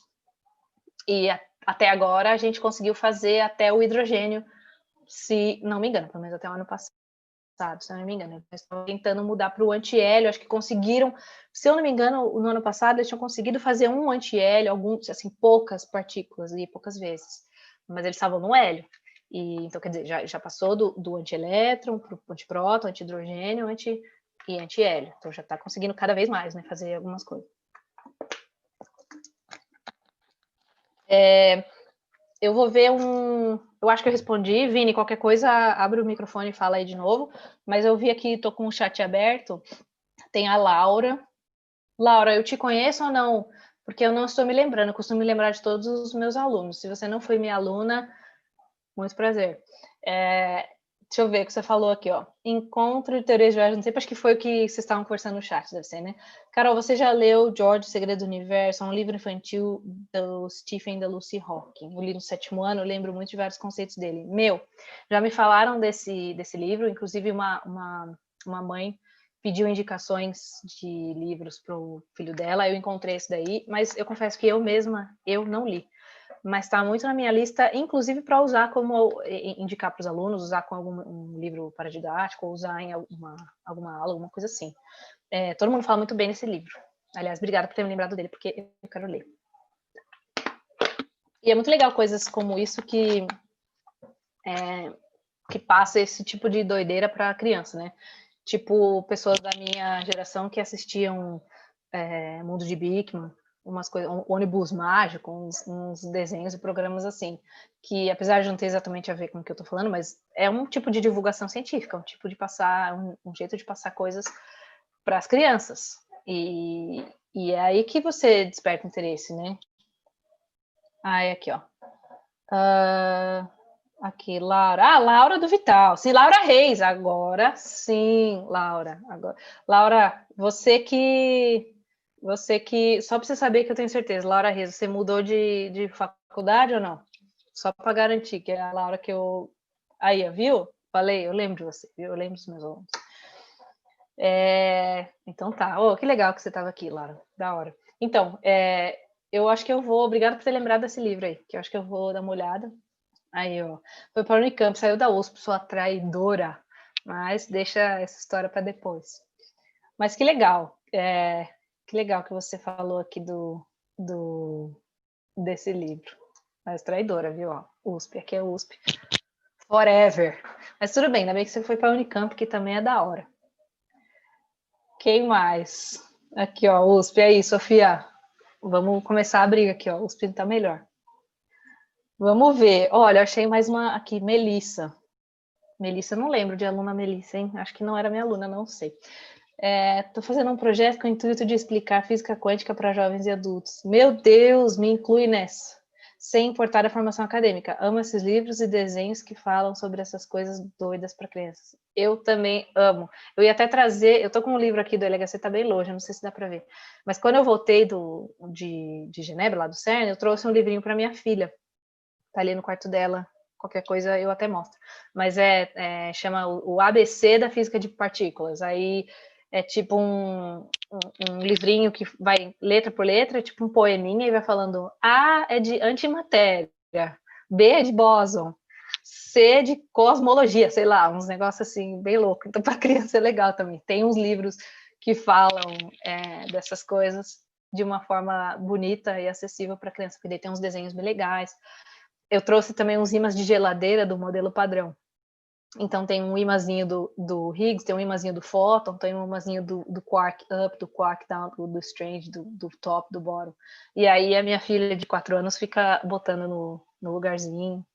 E ela fala, qual é o nome desse aqui, mamãe? Qual é o nome desse aqui, mamãe? Ela tem eu acho que Photon, se não me engano, é tudo colorido. Ela, qual que é o nome desse unicórnio? Então é legal, pelo menos ela já vai gostando de falar e já vai ouvindo essas palavras, né? Acho que fica mais fácil depois de entender mais coisas. Não fui, que pena. Ah, tô segundo ensino médio. Pô, que legal, Melissa. Que pena, quem sabe um dia mais pra frente, né? Você pode ser minha aluna de, sei lá, da vida, não sei. Mas que legal que você veio, que legal que isso tá atingindo gente que eu nem conheço. Da hora. Stelinha já vai crescer birutinha. Pois é, Laura, meu, a outra, detalhe, a Stella, quando eu voltei, ela ganhou livrinho disso e tal, né? E a Serena, que é minha filha bebê, ela já estava lá, estava na minha barriga quando eu fui para lá. Então, as duas vão crescer birutinha. Não vai ter como fugir. Mas que legal, voltando, Melissa, muito legal esse seu projeto. Se você quiser algum tipo de ajuda, se você quiser conversar sobre isso mais para frente, eu achei muito legal a ideia. Eu também tenho uns projetos nesse sentido. Quando eu fui lá para o CERN, a gente, para ser aceito, inclusive, a gente tem que mostrar o que você vai fazer com esse conhecimento depois que você voltar para o seu país, porque foi gente do mundo inteiro, né? E aí, um dos projetos que eu apresentei foi falar assim, divulgar para a maior parte de professores, o maior número de professores que eu consegui. Então, passar isso para outros professores. Por isso que eu quero fazer uma outra dessa com professores, explicando, inclusive, experimentos que dá para fazer em sala de aula, mostrando alguns experimentos, a gente aprendeu muito disso lá. Mostrando materiais que já estão disponíveis em inglês e em português, para você usar nas aulas. Algumas coisas até para usar agora em situação de pandemia, tipo, à distância, você fala para os alunos como eles fazem, ou algumas coisas online, um simulador, alguma coisa assim. Por isso que eu quero fazer isso com professores. E também um dos outros projetos que eu queria fazer era formar um grupo de pessoas, talvez um grupo de alunos meus, para montar uns kitzinhos com esses experimentos, uns kitzinhos para fazer esses experimentos. E aí levar para escolas públicas. Então, levar para uma escola do estado, normalmente ensino médio é escola do estado, levar numa escola, levar no ensino médio, ou para a gente só deixar lá. Então, ó, esses são os kits, a gente usa assim, assim, assim, faz um manualzinho de como usar, claro, né, ensina os professores, ou de realmente ir lá e apresentar algumas aulas. O meu sonho era isso, pegar alguns alunos meus que são interessados, tem sempre alguns alunos que na escola que eu dou aula, alguns alunos vão até para o CERN, né, com uma outra professora, geralmente, que ela é a Anne, que ela é responsável por essa parte, quem sabe um dia eu consigo ajudar ela lá. E aí leva alguns alunos até para lá. Então às vezes a gente tem uns grupos de alunos mais interessados que fazem umas aulas à tarde, umas aulas a mais, um projeto assim extra. E a ideia era pegar esses caras e montar alguns kitzinhos seja com materiais bem fáceis ou com materiais que a gente pode fazer pela impressora 3D, por exemplo, que existem sites, o próprio site do CERN tem algumas coisas que a gente consegue baixar. Aliás, vocês também, dá para baixar se vocês quiserem. Se vocês têm uma impressora 3D, de repente, aí sei lá. E aí dá para fazer modelinhos, dá para fazer algumas coisas e mandar para escolas de ensino médio. Essa é a ideia. Inclusive, eu queria que isso virasse até de alguma forma, um projeto de mestrado, uma tese de doutorado, não sei. Obrigada, Melissa. Que coisa maravilhosa, da hora. Que isso, maravilhosa é você, linda. Porque você já tem essa ideia de também fazer essa divulgação científica, né? É bem legal. Quem mais? Tem mais gente por aí. Tem gente quietinha. Vocês querem perguntar mais alguma coisa? Querem comentar mais alguma coisa? Querem me dar alguma dica? Caso vocês pensem em outras coisas para falar depois, se você veio para cá através do evento, me acha lá no Facebook, manda uma mensagem. Tem o meu Instagram também. Eu ia colocar o Instagram, mas eu preferi colocar o e-mail. Enfim, tem o e-mail aí na tela. Você pode mandar um e-mail. Você pode falar comigo. Só não vou dar o WhatsApp. Mas tem o e-mail, tem o meu Facebook, meu Instagram. Fala aí comigo. Eu não sou a pessoa mais entendida desses assuntos, mas eu acho que eu entendo o suficiente para conseguir conversar ou explicar o mínimo, ou talvez indicar algum lugar que você possa fazer uma pesquisa, alguma pessoa que você pode conversar para saber um pouquinho mais. Rubens, obrigado pela live, Carol. Gostei muito de assuntos que eu particularmente não conhecia. Foi muito interessante. Ai, muito obrigada. Muito obrigada. Gostei demais. Quem é esse Rubens? Você é Rubens quem? Você é Rubens que trabalhou comigo? Você é Rubens que foi aluno? Eu conheço assim, Rubens não é tão comum, eu conheço vários Rubens. Então, ou você não conhece. Ex-aluno do Sabin, de Oclinhos. É? Do Sabin, viu? Viu? Eu falo para vocês que eu lembro de vocês. Tá, legal te ver, Rubens. Você se formou agora, Rubens? Eu não estou enganada? Por aí agora há pouco. Que legal que você ficou aqui. Muito, muito obrigada. Valeu aí. Que bom que você gostou. Formou ano passado. É isso aí. Fala aí para os seus amiguitos que vai estar isso aí. Eu vou tentar deixar gravado, vou colocar no YouTube. Já está passando no YouTube, não sei se já fica gravado direto, eu não sei, eu não sou muito youtuber, não sou influencer, não sei como funcionam esses negócios. Aliás, se eu soubesse, eu já tinha feito uma maquiagem, ficado mais bonita. Talvez eu não tivesse feito um preze, porque eu vi que preze não dá certo, que fica travando. Mas tudo bem. Eu vou ajudando, vou melhorando com a ajuda de vocês, né? Então, acho que eu vou deixar isso, vai ficar gravado. E aí, vocês podem mandar para a galera aí. Tá em economia, da hora, Rubens. Nossa, eu adoro ver onde que os ex-alunos foram parar.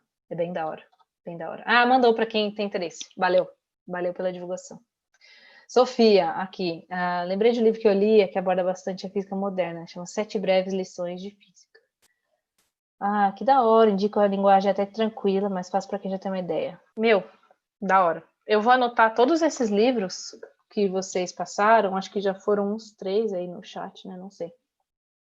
Porque, querendo ou não, eu não li tantos livros quanto eu gostaria. Aliás, eu acho que muita gente é assim também. Você tem, tipo, 500 livros na fila. Eu gosto muito de psicologia também, psicopedagogia. Então, tem uns livros na fila para eu ler também. Ô, Carol. Oi. Você pulou uma mensagem que eu acho que é importante ali da Melissa, que ela Hum, tá falando do projeto dela. Na ah, verdade, é só legal. um pouquinho acima do Rubens ali.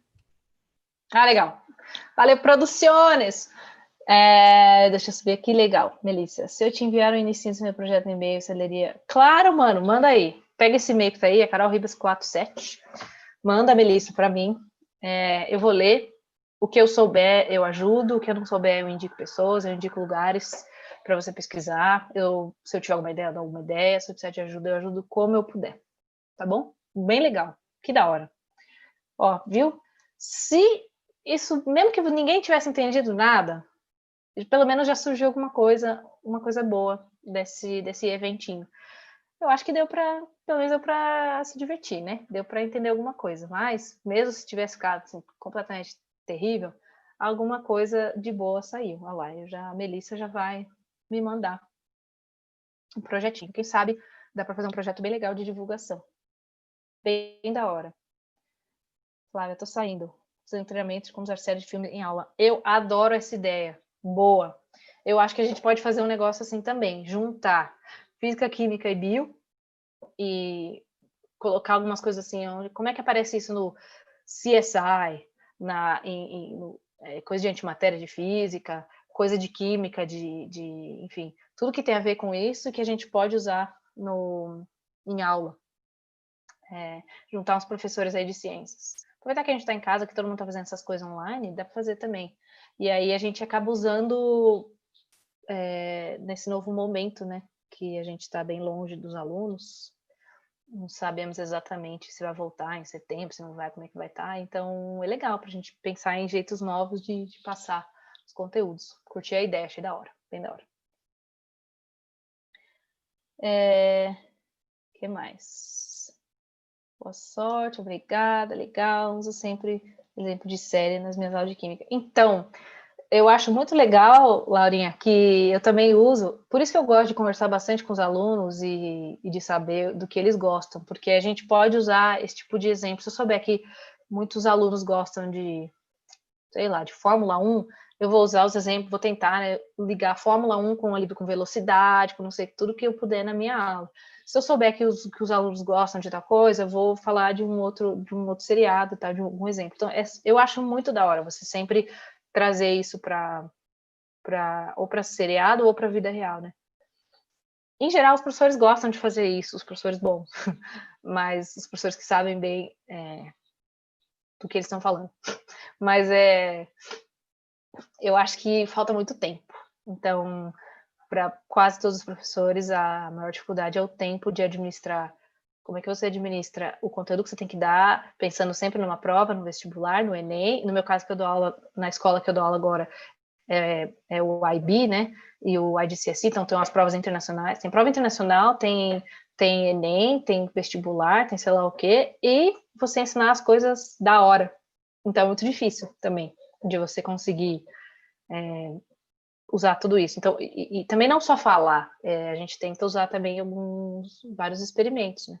Não só experimentos tipo, então, tá vendo? Ó, eu expliquei isso, agora o experimento provou, pronto, acabou. Não, às vezes usar o experimento primeiro, para depois a pessoa tentar ir descobrindo e tentar formulando ali a teoria, a fórmula, enfim. É bem legal. Legal. Então você está falando das aulas é porque você dá aula em cursinho popular. Então é tipo pouquíssimas horas para preparar. Então, é difícil. Mas que legal que você dá aula nesses cursinhos, no pré-vestibular no cursinho popular. É legal que a gente consegue dar acesso a algumas pessoas, né? Eu visitei um cursinho popular, fui vendo algumas coisas para o que eu posso fazer também, porque ainda mais agora, né?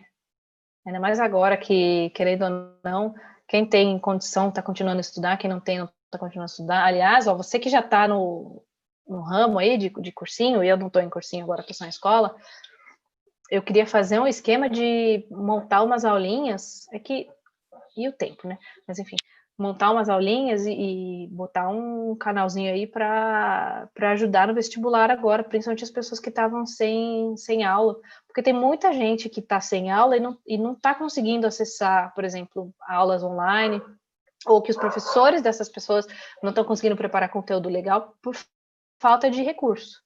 Então, as pessoas às vezes não conseguem ter a aula ali síncrona, a aula ali ao vivo, e se a gente produzisse algum tipo de conteúdo no YouTube, alguma coisa assim, totalmente livre, totalmente de graça, assim, para quem, por exemplo, tem casa que os caras têm um computador e são 4 filhos, o pai e a mãe que precisam. Então, eles não conseguem fazer aula ao vivo. E às vezes o professor também não consegue produzir um conteúdo. Então, se você deixa lá, essas pessoas podem assistir depois e ajudar ajudar no estudo dessa pessoa, na tentativa dela de entrar numa universidade pública, né? Olha lá, que legal. Coordenador de matemática. Ai, coordenadora, gente, que chique, meu Deus do céu. Projeto popular. Você não tá fazendo os batuques lá, não? Das baterias da vida? Deixa eu ver. Popular online. Sim, então, eu acho que seria legal. Eu acho que seria legal a gente tentar fazer uma coisa dessas. E aí a gente poderia juntar uma galera, você aí que manja de matemática ou de química, você escolhe aí, sei lá, eu faço de física, a gente acha um biólogo, faz uns vídeos e tenta divulgar aí para ajudar as pessoas. Eu acho que dá para rolar, hein? O problema, no meu caso, por exemplo, ter filha é o tempo, né? E aí já vou voltar a dar aula. Eu tava em licença maternidade, mas eu vou voltar a dar aula, né? Vamos, Laura, você gostou da ideia, né? Eu também gostei. Vamos? Porque sozinha eu não ia conseguir. Sozinha eu faria só um canal de física. Mas a gente pode juntar umas pessoinhas aí. E o objetivo é esse: é ajudar quem está sem tempo, quem está sem condição, para prestar um vestibular para fazer um Enem. O que vocês acham? Melissa, da hora. Então, eu vou tentar, Melissa, tenta me adicionar aí, tenta me achar no Face ou no Instagram. Meu Instagram é k.urol.ribas. Também me adiciona lá. Ou você vai me mandar um e-mail também com o seu projeto, né? Então não tem erro. E aí, se a gente conseguir botar isso aí para funcionar, a gente passa para você. Você passa para os seus colegas, a gente passa para todo mundo que está precisando. Eu acho que vai ser legal. Veio pelo Dark. Que da hora, foi legal. Então, que bom que o grupo de Dark serviu para trazer uma galera. Funcionou bem.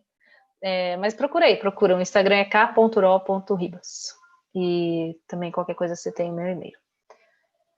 Quem mais, gente? Vocês têm mais alguma pergunta, comentário, angústia? Querem falar alguma dica? Eu, por exemplo, a próxima vez eu já não faria um preze, porque achei muito, muito pesado e muito travante. Mas é legal. Foi a primeira vez que eu fiz alguma coisa ao vivo assim. Já me ajudou que depois, se eu for dar alguma aula assim, agora eu já sei mais ou menos como funciona. Eu tive que caçar como é que faz para passar no YouTube, como é que faz para deixar um co-anfitrião, que foi meu irmão e minha mãe, para aceitar as pessoas. Enfim, se vocês tiverem mais alguma coisa, entre em contato aí comigo. Eu vou precisar ir também, ó. A Laura falou que também precisa ir, todo mundo já precisa ir. Valeu aí quem ficou até aí. Sofia que ainda estava por aí. Minha família, meus fãs, que é só minha família, que me adora. Quem mais é que estava por aí? Obrigada, Sofia. Pô, da hora. Que bom que você gostou. Quem sabe, se eu fizer isso de novo para as pessoas igual vocês que são ex-alunos que já estão num curso superior, já tem um pouquinho mais, a gente pode fazer um mais específico para público geral, digamos, e também um para professores, mais uns eventinhos desse. Muito obrigada, viu, gente? Foi muito legal ter vocês aí. Eu vou dar mais uma olhada nos comentários, se tem alguma coisa. Eu não sei se eu consigo ver esses comentários depois. Eu não sei de onde que veio esse papo de banana, mas banana emite radiação. Talvez tenha sido por isso que vocês começaram a falar de banana. Nossa, mó brisa aqui nos comentários, hein, gente? Mas depois eu vou dar nos comentários, nesse chat. Depois eu tento dar uma olhadinha, não sei se eu consigo ver. Mas valeu, gente. Eu gostei demais. Que bom que vocês